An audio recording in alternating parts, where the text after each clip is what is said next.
আসসালামু আলাইকুম। আমি হাবিবুর রহমান অপূর্ব। আপনাদের সামনে আজ উপস্থিত হয়েছি এইচএসসি আইসিটির তৃতীয় অধ্যায় অর্থাৎ সংখ্যা পদ্ধতি যে অধ্যায়টা আছে সেটা সম্পর্কে বিস্তার আলোচনা করার জন্য। চলুন আমরা কথা না বাড়িয়ে শুরু করি বিসমিল্লাহ বলে। আচ্ছা, তৃতীয় অধ্যায় আছে সংখ্যা পদ্ধতি।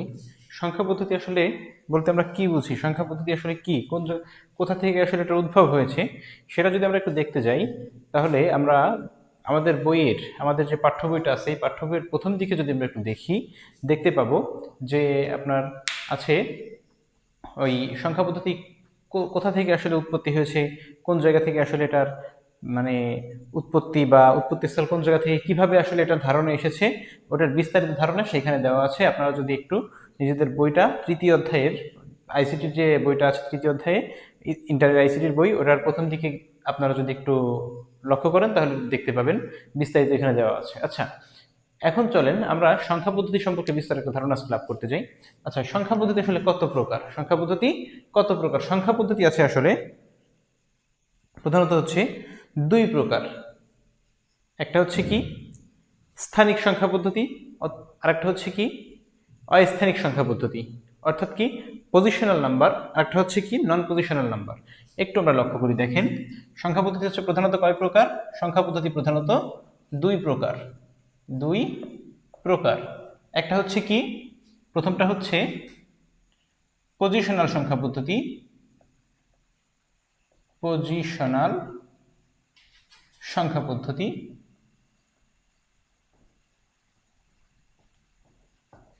অন্য আরেকটি হচ্ছে কি নন পজিশনাল সংখ্যা পদ্ধতি। পজিশনাল সংখ্যা পদ্ধতি এবং নন পজিশনাল সংখ্যা পদ্ধতি। আচ্ছা, এইবার কথা হচ্ছে যে পজিশনাল সংখ্যা পদ্ধতি মাত্র আমি বলেছিলাম যে স্থানিক সংখ্যা পদ্ধতি মানে কি, যেটা পজিশনের উপর ডিপেন্ড করে মানের পরিবর্তন হয়, যেটা কি হয় পজিশনের উপর ডিপেন্ড করে সংখ্যার মানের পরিবর্তন ঘটে। ঠিক আছে। আবার আরেকটা হচ্ছে কি নন পজিশনাল সংখ্যা পদ্ধতি। কোনটা? সেটা হচ্ছে মানের উপর ডিপেন্ড করে এর কোনো পরিবর্তন হয় না। যেমন যদি আমরা একটু উদাহরণ হিসেবে দেখি, দেখেন পজিশনাল সংখ্যা পদ্ধতি হচ্ছে সাধারণত আমরা যে সংখ্যা পদ্ধতি ব্যবহার করি সেটাই হচ্ছে সাধারণত পজিশনাল সংখ্যা পদ্ধতি। যদি আমরা একটু লক্ষ্য করি, আমি লিখলাম সাধারণত ধরেন 123, 1 2 3 তিনটা সংখ্যা লিখেছি না? হ্যাঁ, এই তিনটা সংখ্যা একত্রে যদি আমরা পড়তে যাই তাহলে কি হবে? হবে কত? 123। এখন দেখেন এইটাকে যদি আমরা স্থান পরিবর্তন করে দিই, এটাকে যদি আমরা কি করি স্থানটা যদি একটু পরিবর্তন করি, স্থান পরিবর্তন যদি আমরা করে দিই, ফার্স্ট আমরা 3 নিয়ে আসি। দেখেন 3 প্রথমে লিখলাম, 2টা মাঝেই রাখলাম, পরবর্তীতে 1 লিখলাম। এখন লক্ষ্য করেন এখানে কি ছিল? 1 2 3 ছিল না, কিন্তু পরবর্তী এখানে কি হয়েছে? 3 2 1। এর মাধ্যমে আমরা কি দেখতে পাচ্ছি? পজিশনের যখন পরিবর্তন ঘটেছে তখন কি এর যে মানটা ছিল তারও কিন্তু পরিবর্তন ঘটেছে। একটু লক্ষ্য করেন এখানে কি ছিল? 1 2 3 এবং এখানে কি হয়েছে? 3 2 1। এটা হচ্ছে কি পজিশনাল সংখ্যা পদ্ধতির ভিতরে পড়ে। এবার দেখেন নন পজিশনাল সংখ্যা পদ্ধতি কোনটা? নন পজিশনাল সংখ্যা পদ্ধতির ভিতরে যদি আমরা একটু লক্ষ্য করি, নন পজিশনাল সংখ্যা পদ্ধতি হচ্ছে ওই যে আপনার যেটা আছে ওই রোমান সংখ্যা যেটা আছে, রোমান সংখ্যা ওইটা একটু লক্ষ্য করি আমরা। দেখেন রোমান সংখ্যা এটা কি 10 হলো না? হ্যাঁ, অবশ্যই 10 হলো। 10 10। আবার যদি মনে করেন আপনার যদি লেখা হয় যে 5, তাহলে কত হচ্ছে?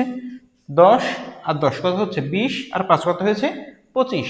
এবার লক্ষ্য করেন যদি এইখানে আমরা সংখ্যার যদি পরিবর্তন করি এইটাকে, অর্থাৎ কি প্রথম যে আপনার সংখ্যাটা ছিল রোমান সংখ্যায়, এটাকে 10 ছিল, রোমান সংখ্যাতে 10টা ছিল, এটাকে যদি আমরা এইখানে নিই, মানে কি এইটার স্থানে এটা দিতে না, এইটার স্থান এটাই নিয়ে আসলাম, অর্থাৎ কি হচ্ছে বলেন তো? সেই এক্স এক্সে কিন্তু থেকে যাচ্ছে, আর এই যে 5টা লাস্টে বসিয়ে দিচ্ছি, তার মানে কি 25 25ই থাকতেছে কিন্তু। আবার যদি লক্ষ্য করি এই 5টাকে যদি কোনোভাবে আমরা এই সামনে নিয়ে আসি, তাহলে কি কোনো প্রকার কোনো পরিবর্তন হবে? না, হবে না। কেন? কারণ এই যে 20 ছিল আর এই পাশে যে 5 মিলে কি হবে? 25ই কিন্তু থাকবে। ঠিক আছে। যাই হোক, আমরা কিন্তু সবেমাত্র দেখলাম যে পজিশনাল সংখ্যা পদ্ধতি আর নন পজিশনাল সংখ্যা পদ্ধতি। এখন আমরা একটু যদি লক্ষ্য করি, এখন আমরা মূলত আলোচনায় ফিরে আসব। লক্ষ্য করি প্রতি আলোচনা আমাদের বিষয় হচ্ছে কোনটা? যে পজিশনাল যে সংখ্যা পদ্ধতি আছে সেটা নিয়ে আজকে আমরা একটু আলোচনা করব। একটু যদি লক্ষ্য করি আমরা, পজিশনাল সংখ্যা পদ্ধতি হচ্ছে কি বা কত প্রকার। পজিশনাল সংখ্যা পদ্ধতি সাধারণত 4 প্রকার আমরা জানবো। কত প্রকার? 4 প্রকার। এক প্রকার হচ্ছে প্রথমত কি? প্রথমত হচ্ছে বাইনারি। কি? বাইনারি। দ্বিতীয়ত হচ্ছে কি? দশমিক।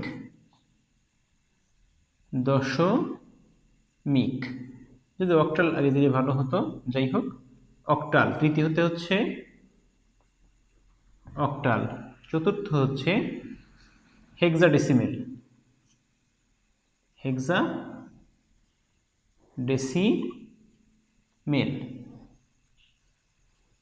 প্রিয় শিক্ষার্থী বন্ধুরা, যদি একটু লক্ষ্য করি আমরা কত প্রকার পেলাম? পজিশনাল সংখ্যা পদ্ধতি পেয়েছি আমরা 4 প্রকার: বাইনারি, দশমিক, অক্টাল, হেক্সাডেসিমেল। এখন এই 4টা সম্পর্কে আমরা একটু বিস্তার আলোচনা করব। মানে 4টা আসলে কিভাবে তৈরি হয়, এর বেস বা ভিত্তি কত, সেই সম্পর্কিত একটু আলোচনা আমরা এখন করি। চলুন। আচ্ছা দেখেন, বাইনারির বেস বা ভিত্তি হচ্ছে কত? 2। বাইনারির বেস বা ভিত্তি হচ্ছে কত? 2। বেস 2। আর এতে যে সংখ্যাগুলো থাকে সেগুলো হচ্ছে কি কি? যে সংখ্যাগুলো লক্ষ্য করি আমরা সেগুলো হচ্ছে 0 এবং 1। 0 এবং 1। এবার লক্ষ্য করেন শিক্ষার্থী বন্ধুরা, দশমিকে কি কি সংখ্যা আছে? দশমিকের বেস বা ভিত্তি কত? দশমিকের বেস হচ্ছে কত? 10। দশমিকের বেস হচ্ছে 10, যেটাকে লেখা হয় কিভাবে? 0 থেকে শুরু করে 9 পর্যন্ত। 0 থেকে শুরু করে 9 পর্যন্ত। এরপর লক্ষ্য করেন যে অক্টাল সংখ্যা আসলে কি, বা অক্টাল সংখ্যা আসলে বেস বা ভিত্তি কত, এতে কি কি সংখ্যা সাপোর্ট করে, সেই বিষয়টা আমরা একটু দেখি। অক্টালের বেস বা ভিত্তি হচ্ছে কত? 8। অক্টালের বেস বা ভিত্তি হচ্ছে 8। এটা দেখা যায় কি কত থেকে কত পর্যন্ত সংখ্যা? 0 থেকে শুরু করে 7 পর্যন্ত। 0 থেকে শুরু করে 7 পর্যন্ত সংখ্যা অক্টালে থাকে বা অক্টালে সাপোর্ট করে। এবার লক্ষ্য করেন যে হেক্সাডেসিমেলে কত থেকে কত পর্যন্ত সংখ্যা দেখা যায়। আচ্ছা, হেক্সাডেসিমেলের বেস বা ভিত্তি কত সেটা আমরা প্রথমে জেনে নিই। বেস হচ্ছে কত? 16। হেক্সাডেসিমেলের বেস হচ্ছে কত? 16। আচ্ছা, এটাই কত কত সংখ্যা সাপোর্ট করে? 0 থেকে শুরু করে 9 পর্যন্ত। 0 থেকে শুরু করে 9 পর্যন্ত। এবং এরপরে দেখা যায় কি 0 থেকে 9 পর্যন্ত যাওয়ার পরে, 0 থেকে 9 পর্যন্ত যাওয়ার পরে কি দেখা যায় যে 10 যখন হবে তখন সেটাকে আমাদের পড়তে হবে কি? এ। কি পড়তে হবে? এ, ক্যাপিটাল এ। তারপরে যখন 11 হবে বি, তারপর যখন 12 হবে তখন সি, তারপর 14 হলে 13 হলে কি? ডি, 14 হলে ই, 15 হলে কি? এফ। শেষ। এই যে লক্ষ্য করেন, তাহলে কত হলো? হেক্সাডেসিমেলের বেস বা ভিত্তি হচ্ছে কত? 16। এবং এই সংখ্যায় কোন কোন সংখ্যাকে সাপোর্ট করে? 0 থেকে 9 পর্যন্ত। এবং যেখানে 10 হবে 10-এর জায়গায় কি হবে? এ। 11-এর জায়গায় কি হবে? বি। 12-এর জায়গায় কি হবে? সি। 13-এর জায়গায় ডি। 14-এর জায়গায় ই। 15-এর জায়গায় কি? এফ। তাহলে কি হলো? 0 থেকে শুরু করে এফ পর্যন্ত 15টা সংখ্যা হয়েছে।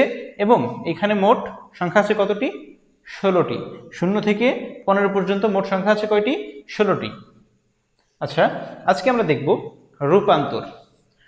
সর্বমোট রূপান্তর আছে। এই বাইনারিতে যে রূপান্তর, বাইনারি সংখ্যার বা আপনার এই সংখ্যা পদ্ধতির যে রূপান্তর আছে, মোট রূপান্তর আছে কত প্রকার? 12 প্রকার। মোট রূপান্তর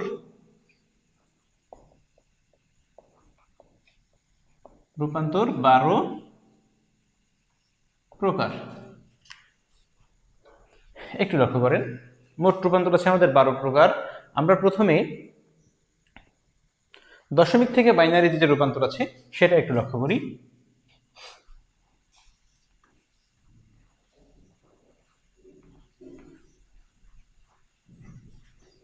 দশমিক থেকে বাইনারি, এটা হচ্ছে সংখ্যা পদ্ধতির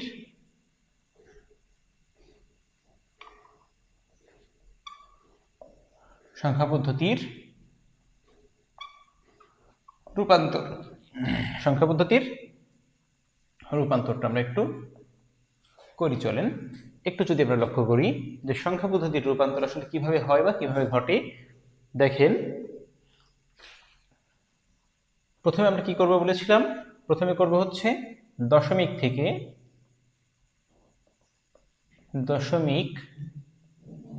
থেকে বাইনারি, দশমিক থেকে বাইনারি করব প্রথমে। দেখেন, দশমিক যে কোনো একটা সংখ্যা আমরা নেব, ওইটাকে বাইনারিতে কিভাবে করা যায় বা কিভাবে করলে সহজ হয় আমরা সেই মাধ্যমে সমাধান করব। দেখেন, মনে করেন আমি একটা সংখ্যা নিলাম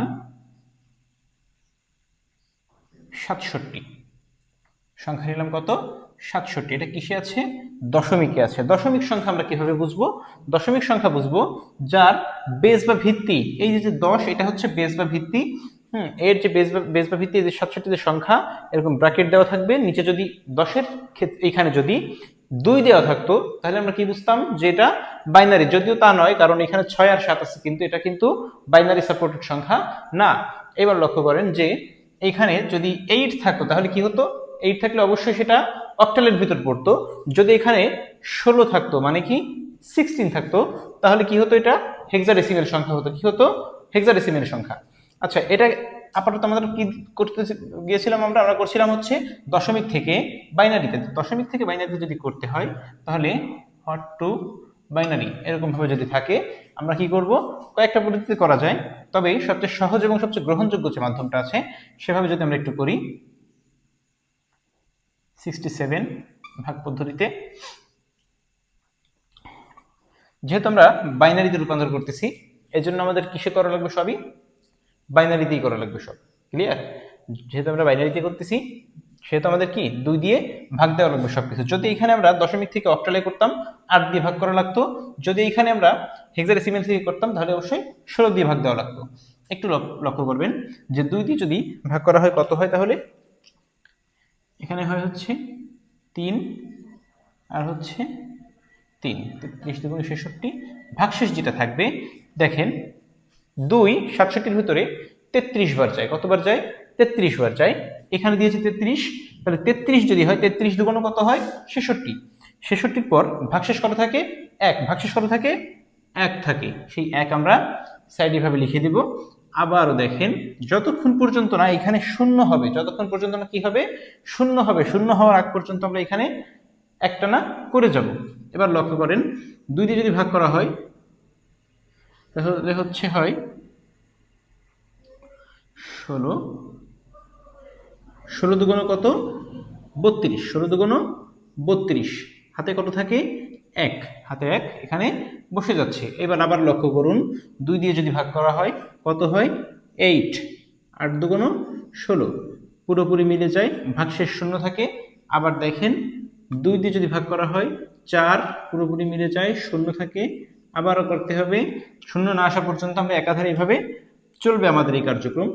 দেখুন 2 ভাগশেষ শূন্য, আবারও যদি 2 দিয়ে হয় তাহলে কত হবে 1 হয়, 2 1 2, ভাগশেষ শূন্য। আবারও যদি 2 দিয়ে দেওয়া হয় তাহলে কত হবে, 2 1-এর ভিতর কতবার যায়, 0 বার যায়। এটুকু একটু ভালো করে লক্ষ্য করবেন, 2 2-এর ভিতর কতবার গিয়েছে, একবার, কতবার গিয়েছে, একবার গিয়েছে। ভাগশেষ কত থাকে, 0 থাকে, ভাগশেষ কত থাকে 0।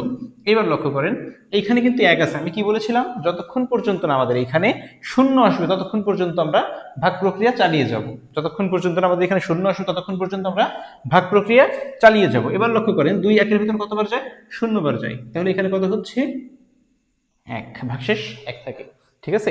এবার লক্ষ্য করেন, এটাকে লেখার একটা সিস্টেম আছে, সেটা হচ্ছে কি, এটা ঊর্ধ্বমুখীভাবে লিখতে হয়। কিভাবে লিখতে হয়, ঊর্ধ্বমুখীভাবে, অর্থাৎ কি, এটার হচ্ছে এমএসবি বলা হয়, এক পাশকে MSB, most significant bit. MSB দ্বারা কি বোঝায়, most significant bit, most significant bit. আর হচ্ছে কি এলএসবি, এলএসবি দ্বারা কি বোঝায়, এলএসবি দ্বারা বোঝায় হচ্ছে লেস্ট সিগনিফিকেন্ট বিট, এলএসবি দ্বারা কি বোঝায়, লেস্ট সিগনিফিকেন্ট বিট। এমএসবি এর ফুল মিনিং যেটা, তার অর্থ আসে হচ্ছে অধিক গুরুত্বের সংখ্যা, আর এলএসবি হচ্ছে তুলনামূলক কম গুরুত্বের সংখ্যা। একটা হচ্ছে কি অধিক গুরুত্বের সংখ্যা, আর একটা হচ্ছে কম গুরুত্বের সংখ্যা, ক্লিয়ার।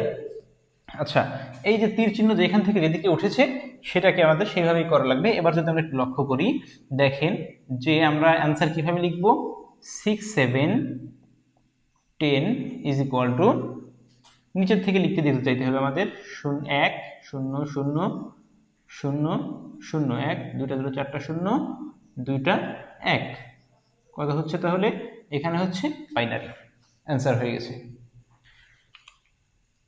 আশা করি সবাই বুঝতে পেরেছেন। যদি না বুঝতে পারেন ভিডিওটা পজ করে পেছন থেকে আরেকবার দেখে আসবেন, ইনশাল্লাহ বুঝে যাবেন। আচ্ছা, এবার লক্ষ্য করি আমরা এর আরো একটা যদি একটু সমাধান করতে যাই, যদিও প্রয়োজন হয় না, এই একইভাবে আপনারা যে কোনো সংখ্যা দিয়ে ট্রাই করে দেখতে পারেন, আশা করি হয়ে যাবে। এবার লক্ষ্য করি আমরা এর আরো একটা ধরন আছে, সেটা হচ্ছে দশমিক দিয়ে করা হয়। কি দিয়ে করা হয়? দশমিক দিয়ে। সেটা আমরা একটু দেখে আসি, চলুন।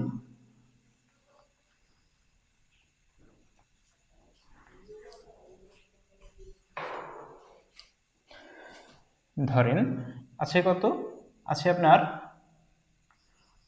45 45.25। এবার লক্ষ্য করুন এটা কিসে আসে, এটা আছে হচ্ছে আপনার দশমিকে। এটাকে আমাদের নেওয়া লাগবে কিসে, হট টু বাইনারিতে নেওয়া লাগবে, হট টু বাইনারিতে নেওয়া লাগবে। প্রথমে কি করব আমরা, প্রথমে আমাদের কাজ হচ্ছে এই যে দশমিকের পূর্বের যে অংশটা আছে, দশমিকের পূর্বের যে অংশটা আছে, অর্থাৎ কি দশমিকের বামের যে সংখ্যাগুলো আছে পূর্ণ সংখ্যা, সেই পূর্ণ সংখ্যাগুলোকে আমরা সেই ভাগ প্রক্রিয়া কেবলমাত্র যেভাবে আমরা করে এসেছিলাম ঠিক সেইভাবে করব। একটু লক্ষ্য করেন, 45 সেই ভাগ প্রক্রিয়ায় 2 দ্বারা ভাগ যদি করি আমরা কি হয়, তাহলে হয় হচ্ছে 22, 22 দুগুণা 44, 22 দুগুণা হচ্ছে 44, হাতে কত থাকে, 1 থাকে। আবারও কি 2 দিয়ে যদি ভাগ দিই তাহলে কত হয়, 11 দুগুণা 22, হাতে কত থাকে, 0।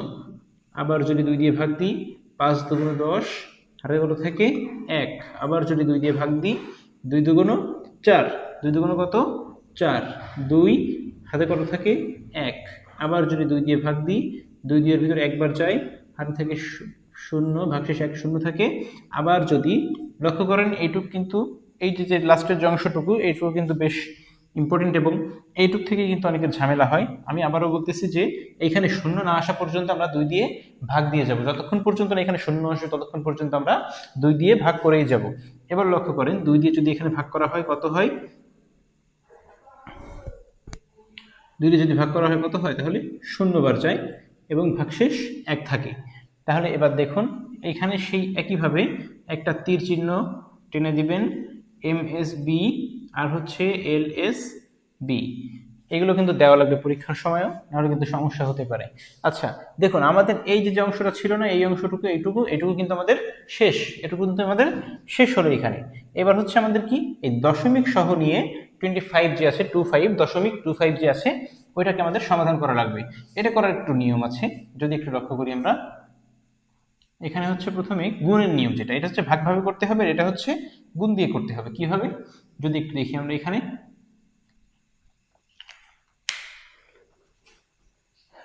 এটা হচ্ছে গুণ, আর একটা হচ্ছে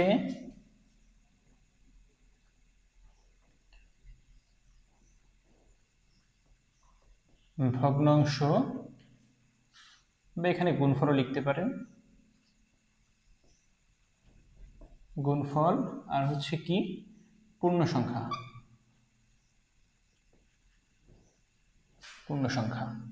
এবার লক্ষ্য করেন তাহলে কি হলো, আমাদের 3টা অংশ হয়েছে, যে গুণ, গুণফল আর কি পূর্ণ সংখ্যা, বা গুণ, ভগ্নাংশ, পূর্ণ সংখ্যা। আমাদের ভগ্নাংশে কোন অংশটুকু আছে, এখানে 0.25 আছে। এবার লক্ষ্য করেন এখানে আমরা কি করব, পয়েন্ট, তার আগে কত দিয়ে গুণ দিতে হবে আমাদের, অবশ্যই 2 দিয়ে গুণ দেওয়া লাগবে। কত দিয়ে গুণ দিতে হবে, 2 দিয়ে আমাদের গুণ দেওয়া প্রয়োজন। এবার লক্ষ্য করি আমরা, 2 গুণ 0.25, এবার লক্ষ্য করেন তাহলে কত হচ্ছে, 0.50। আবার দিতে হবে। এইখানে কোনো পূর্ণ সংখ্যা না আসা পর্যন্ত এই পাশে সংখ্যা লেখা যাবে না, যতক্ষণ কোনো এখানে কি 0 দশমিক এত আসে না, 0.50 আসে, সে শূন্য এখানে লিখতে হবে। ঠিক আছে, এবার লক্ষ্য করেন যে 2 দিয়ে যদি আবারও 0.50কে করা হয় তাহলে কত হয়, 1 পয়েন্ট, এখানে কত আসে 1.00 আসে, 1.00। আশা করি বুঝতে পেরেছেন। এইভাবে যতক্ষণ পর্যন্ত আমাদের এই প্রক্রিয়া চলমান থাকবে ততক্ষণ পর্যন্ত করব। হ্যাঁ, তবে 4 থেকে 5 সংখ্যার পরে গিয়ে আর না করলেও চলে। এবার লক্ষ্য করেন তাহলে কত হচ্ছে, 2 গুণ 0.050 মানে কি 50, তার মানে কি হচ্ছে, এখানে 2 দিয়ে যদি 0.50কে গুণ করা হয় কত হয়, 1 হয়, পূর্ণ সংখ্যায় 1 হয়। এখানে কিন্তু 1 পয়েন্ট এত ছিল, আবার কিন্তু এখানে 0.050 ছিল, আবার কি 1.00 ছিল, কিন্তু এখানে আমাদের কি ছিল, পূর্ণ সংখ্যা এখানে লেখা যাবে না, পূর্ণ সংখ্যা এখানে লেখা যাবে না, পূর্ণ সংখ্যা আমাদের এই পাশে এনে লিখতে হবে। তাই কি আমরা এই পাশের যে অংশটা আছে এটা কখনোই এই পাশে লিখবো না, ওই পাশে গিয়ে লিখতে হবে। ঠিক আছে, এখন দেখেন এটা কি হয়েছিল, এটা কিন্তু এমএসবি নিচে ছিল, এলএসবি উপরে ছিল, কিন্তু ওই যে আমরা ওইটা করেছি ওটা কিন্তু আবার বিপরীত ধর্মী একটা সম্পর্ক, ওটা কিন্তু এই তীর চিহ্নটা ঘুরে যাবে, তীর চিহ্নটা কি হবে, ঘুরে যাবে, ঠিক এইভাবে উপর থেকে নিচে, উপর থেকে নিচে, উপরে কি হবে এমএসবি, উপরে এমএসবি এর নিচে হচ্ছে কি এলএসবি, এমএসবি উপরে এলএসবি নিচে।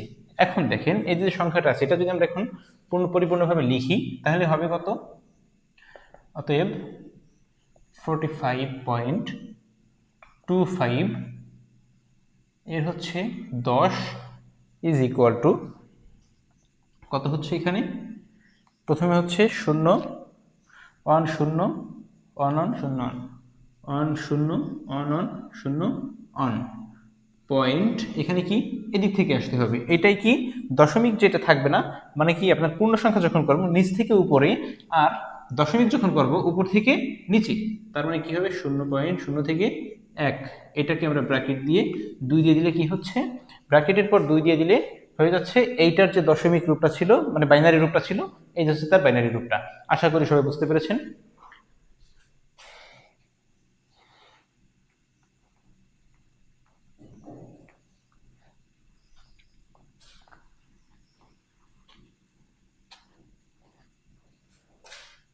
আচ্ছা, এবারে আমরা যদি একটু দেখি,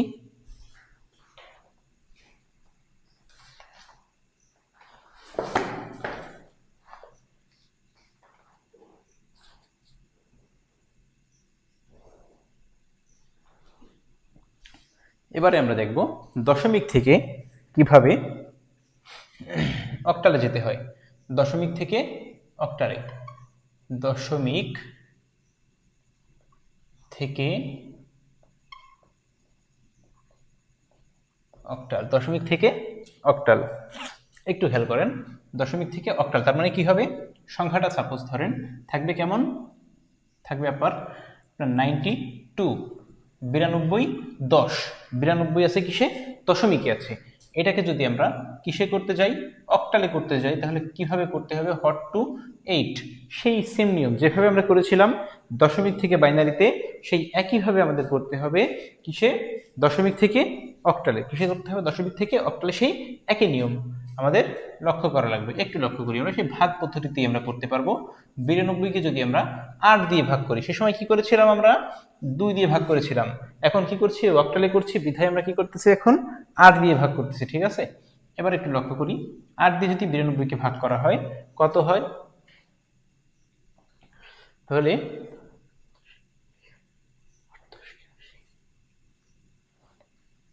11 হচ্ছে, এখানে হয় হচ্ছে 11, 8 11 88, 8 11 কত, 88, 88 পরে দেখুন থাকে কত, 4, ভাগশেষ কত থাকে, এখানে 4 থাকে, ভাগশেষ এখানে কত হবে, 4, ভাগশেষ 4 হবে। এবার লক্ষ্য করেন আবারও যদি আমরা 8 দিয়ে দিই, 8 11 ভিতর কতবার যায়, 8 11 ভিতর একবার যায়, কতবার, মাত্র একবার যায়, এবং ভাগশেষ কত থাকে, 3 থাকে, ভাগশেষ থাকে কত, 3।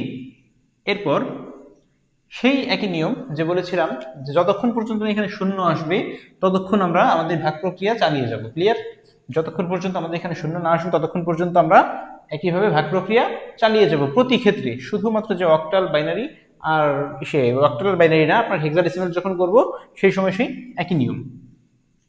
8 দিয়ে যদি ভাগ করা হয়, 8 একের ভিতর কতবার যায়? 0 বার যায়, ভাগশেষ কত থাকে?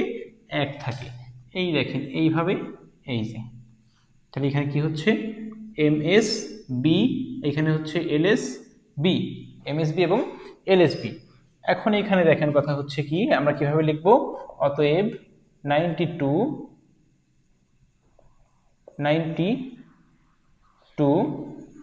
10 ইজ ইকুয়াল টু 1 3 4 8। এটা হচ্ছে কি 92 যদি অক্টালে রূপান্তর করি আমরা হয় কি 134 8, 134 8। এবার যদি আমরা একটু দেখি, যদি আমরা হেক্সাডেসিমেলে যদি আমরা একটু রূপান্তর করি, হেক্সাডেসিমেল এখানে কি করেছি আমরা? দশমিক থেকে অক্টালে, এবার হচ্ছে কি দশমিক থেকে হেক্সাডেসিমেল, দশমিক থেকে হেক্সাডেসিমেলে যদি করি আমরা, এবার লক্ষ্য করেন সংখ্যাটা আমরা কেমন দিতে পারি? সংখ্যাটা আমরা দিতে পারি ধরেন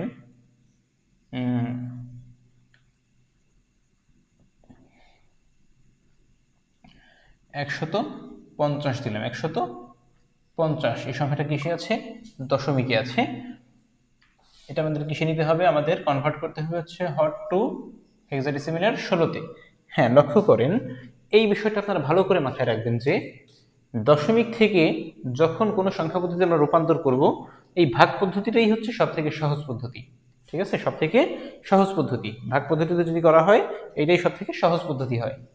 আচ্ছা, এবার লক্ষ্য করি যে 150 যে আছে এই ভাগ পদ্ধতিতে আমরা সবসময় করব।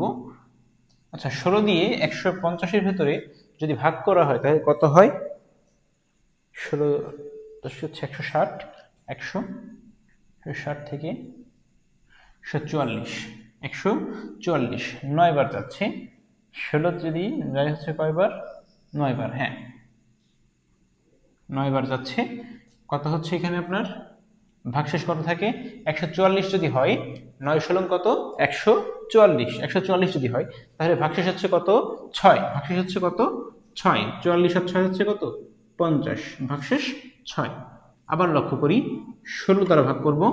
এইখানে দেখেন ছোট হয়ে গেছে, কিন্তু আমাদের ভাগ করা লাগবে, কারণ আমি কি বলেছিলাম যে আমাদের এইখানে শূন্য না আসা পর্যন্ত আমরা ভাগ প্রক্রিয়া চালিয়ে যাব। এবার লক্ষ্য করেন 16 9-এর ভিতর যদি যাই তাহলে কত হয় অ্যান্সার? আমরা কত পাবো? এটা হয় হচ্ছে 0। 16 9-এর ভিতর কতবার যায়? 0 বার যায়, একবারও যায় না। ভাগশেষ কত থাকে? 9। তার মানে কত হচ্ছে দেখেন, আমরা যদি এই 150 অতএব 150 10 এই সংখ্যাটাকে যদি আমরা হেক্সাডেসিমেলে রূপান্তর করি হবে কত? 69 16। আশা করা যায় এর যে 4 প্রকার আমরা মাত্র দেখলাম, যে একটা থেকে মানে দশমিক থেকে বাইনারি, প্রথমে দেখেছিলাম কি দশমিক থেকে বাইনারি, এরপর কি একটা দশমিকের একটা অঙ্ক দেখলাম। ওই দশমিকের যে অঙ্কটা দেখিয়েছিলাম প্রতি ক্ষেত্রেই কিন্তু দশমিকের সেই একই নিয়ম, যে প্রথমে আমরা কি লিখবো? এখানে লিখতে হবে হচ্ছে প্রথমে ওই গুণ, তারপরে হচ্ছে ভগ্নাংশ বা পূর্ণ সংখ্যা, আরেকটা হচ্ছে কি ভগ্নাংশ বা হচ্ছে গুণফল, আরেকটা হচ্ছে কি পূর্ণ সংখ্যা। ঠিক আছে, এই যে এখানে যেভাবে লেখা আছে না, এখানে ধরেন যে এখানে যদি আপনার পয়েন্ট দিয়ে কিছু থাকতো, সেটা এখানে 8 দিয়ে গুণ হবে। কত দিয়ে গুণ হবে? 8 দিয়ে। আর এই হেক্সাডেসিমেলের ক্ষেত্রে কত দিয়ে গুণ হবে? 16 দ্বারা গুণ করা হবে। প্রথমে যে আমরা ওই আপনার ভগ্নাংশ যে সিস্টেমটা দেখে এসেছি, ওই সিস্টেম আর এবং এই দুইটার যে ভগ্নাংশ যে সিস্টেম পুরোপুরি একদম হুবহু একই সিস্টেম, শুধুমাত্র কি ওইখানে 8 দিয়ে 2 এর জায়গায় 8 দিয়ে গুণ হবে এবং এখানে 2 এর জায়গায় 16 দ্বারা গুণ করা হবে। আশা করি সবাই বুঝতে পেরেছেন। আজ এ পর্যন্তই, দেখা হচ্ছে অন্য কোনো ভিডিওতে। আসসালামু আলাইকুম, সবাই ভালো থাকবেন।